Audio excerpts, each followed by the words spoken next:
तो पप्पू यादव की कोई पार्टी नहीं है। पप्पू यादव राजद या लालू यादव की तरह नहीं है कि राजद उनकी पार्टी है, राजद की तरह पप्पू यादव की कोई पार्टी हो। ऐसे में अगर आप यहाँ गौर करेंगे, पप्पू यादव ने जब खुद यहाँ पुणे से निर्दलीय उम्मीदवार के तौर पर चुनाव लड़ा, तो जब 4 अप्रैल को नामांकन दाखिल करने वो पूर्णिया पहुंचे थे, तो ये बात साफ तौर पर कहते नजर आए थे कि पूर्णिया की जनता ने मेरा समर्थन ज्यादा किया है अन्य संसदीय क्षेत्रों की जनता की तुलना में। यानी कि नमस्कार, मैं तनुज दीक्षित, आप मेरे साथ देख रहे हैं नेक्स्ट 9 न्यूज। लोकसभा चुनाव 2024 का महापर्व चल रहा है। 5 चरण के मतदान जो है पूरे हो चुके हैं। 6ठे चरण के मतदान 25 मई को होने वाले हैं। ऐसे में आज बात करेंगे बिहार की सिवान सीट की। दरअसल इस सीट से हिना साहिब चुनावी मैदान में है, जो कि निर्दलीय चुनाव लड़ रही हैं और उन्होंने धोखा दिया है आरजेडी पार्टी को। वहीं इस सीट से आरजेडी ने भी अपना कैंडिडेट उतारा है और वहीं जेडीयू भी इस सीट से बिल्कुल पूरी तरह से मैदान में उतर चुकी है। अब बताया जा रहा है कि आखिरकार इस सीट पर किसकी जीत दर्ज होगी, क्योंकि मैं आपको बता दूं, हिना साहिब जो है वो पिछले 3 बार से लगातार चुनाव लड़ रही है, लेकिन तीनों बार से लगातार हारती हुई नजर आ रही है इस सीट पर। ऐसे में अब ये बड़ी बातें निकलकर सामने आ रही हैं कि जब वो आरजेडी के साथ रहकर नहीं जीत पाई, तो क्या वो उन्हें धोखा देकर निर्दलीय चुनाव लड़कर जीत पाएंगी। ऐसे में दूसरी तरफ देखा जाए तो चंद्रशेखर आजाद हो या फिर पप्पू यादव हो, ऐसे बड़े नेताओं ने हिना साहिब को समर्थन दिया है। ऐसे में आज बात करेंगे कि आखिरकार सिवान सीट का जो समीकरण है वो क्या कहता है। हमारे साथ स्टूडियो में मौजूद है अक्षय, बहुत बहुत स्वागत है आपका। सबसे पहले सवाल यही लेना चाहेंगे कि जिस तरह से चंद्रशेखर आजाद ने, पप्पू यादव ने, बड़े नेताएं थे जिन्होंने समर्थन दिया हिना साहिब के लिए, क्या हिना साहिब इस बार बड़ा नाम दर्ज कर पाएंगी, सिवान सीट पर जीत दर्ज कर पाएंगी? देखिए तनुज, कई चीज़ें हैं। मैं कहीं ना कहीं जिक्र यहाँ जब शुरू करूँगा हिना साहब का, तो कई चीज़ें मुझे लगता है कि अहम हो जाती है, कई बिंदु। आपने जिस प्रकार से जिक्र किया यहाँ पर चंद्रशेखर आजाद रमन का, आपने जिक्र किया यहाँ पर पप्पू यादव का। अब यहाँ राज्य से शुरुआत करते हैं, घर से शुरू करते हैं, फिर बाहर चलते हैं। घर के कौन है? घर के हैं पप्पू यादव, यानी वो बिहार के ही हैं। पूर्णिया से उन्होंने खुद निर्दलीय चुनाव लड़ा। पूर्णिया से 3 बार वो सांसद रहे हैं, 2 बार निर्दलीय, तो 1 बार सपा के टिकट पर।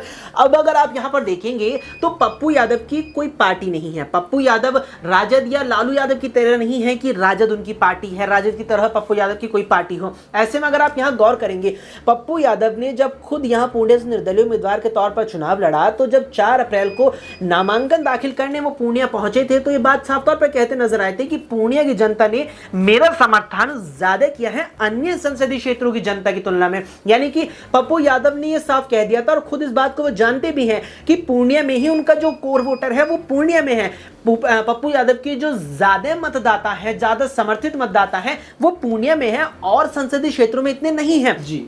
और जो यहां पप्पू यादव ने कहा था कि और क्षेत्रों में नहीं है, उन और के अंदर वो भी आ जाते हैं जहां से पप्पू यादव चुनाव लड़े और जीत चुके, जिसमें मधेपुरा भी शामिल है। आप गौर करेंगे, यहाँ पर मधेपुरा से पप्पू यादव सांसद रह चुके हैं। अब वहीं आप अगर देखेंगे तो सिवान में पप्पू यादव का कितना वोट बैंक है। जो पप्पू यादव कांग्रेस से भी इतर हटकर हिना साहब को समर्थन देने की बात कह रहे हैं, आप ये चीज देखिए कि ये बात तब हमें वाजिब नजर आती, तब कहीं ना कहीं एक तर्क संगत नजर आती कि जब हिना साहब को खुद लालू यादव कह देते कि हाँ चलो हम आपको समर्थन दे रहे हैं, या हिना साहब को चिराग पासवान भी कुछ हद तक, या सीधे तौर पर नीतीश कुमार कह देते कि हिना साहब को यहां जो निर्दलीय चुनाव लड़ रही है, हम उन्हें लालू यादव की आरजेडी के खिलाफ समर्थन दे रहे हैं यहां पूरी तरीके से, क्योंकि जेडीयू का वोट बैंक है, जेडीयू का बिहार के अंदर वोट बैंक है। लेकिन पप्पू यादव का क्या तनुज यहां पूरे पूर्णिया में वोट बैंक, पुणे के अलावा क्या पूरे बिहार में वोट बैंक है? बिल्कुल नहीं। पप्पू यादव का पूर्णिया और कुछ और संसदीय क्षेत्रों में चुनिंदा वोट बैंक है। अब जिस आदमी का या जिस नेता का यहां उस क्षेत्र में मतदाता अच्छा खासा या कोर वोटर ना हो,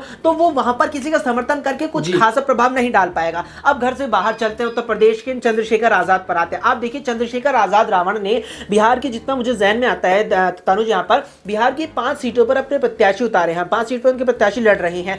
चंद्रशेखर आजाद रावण पश्चिम उत्तर प्रदेश के, और उनकी पार्टी खुद पश्चिम उत्तर प्रदेश की एक सीट पर लड़ रही है जहां से वो खुद उम्मीदवार है। बिजनौर जिले की नगीना लोकसभा सीट से चंद्रशेखर आजाद रावण प्रत्याशी बनकर के उतरे हैं, जबकि वो खुद वहां पर मजबूत नहीं माने जा रहे हैं। वो समर्थन देने की बात करें, कितना यहां पर चंद्रशेखर आजाद का वोट बैंक होगा? क्या यहां पर चंद्रशेखर आजाद का वोट बैंक होगा या मायावती का वोट बैंक होगा? मायावती भी अगर कह देगी हिना साहब को कि हम आपके साथ हैं, तो भी कुछ खासा नहीं हो पाएगा। और यहां तो चंद्रशेखर आजाद रावण की बात आ चली, तो कुल मिलाकर के यहां पर हिना साहब को लेकर जिस तरीके से चंद्रशेखर आजाद रावण का समर्थन मिल रहा है, पप्पू यादव का समर्थन मिल रहा है, तो तमाम चीजों के आधार पर यह लगता है कि जो समर्थन देने वाले हैं उनका इतना अच्छा खासा वोट बैंक सिवान संसदीय क्षेत्र में नहीं है जो एकजुट होकर के हिना साहब को जीत की ओर ले जाए। आप देखिए, आपने तमाम दर्शकों के सामने इस बात का जिक्र किया कि 2009, 2014, 2019 में 3 बार लगातार इसी ही सीवान लोकसभा सीट से हिना साहब ने राजद के टिकट पर चुनाव लड़ा। अब हिना साहब पर 2 तरह का वोट बैंक या हिना साहब के साथ 2 तरह का वोट बैंक इन तीनों चुनावों में रहा।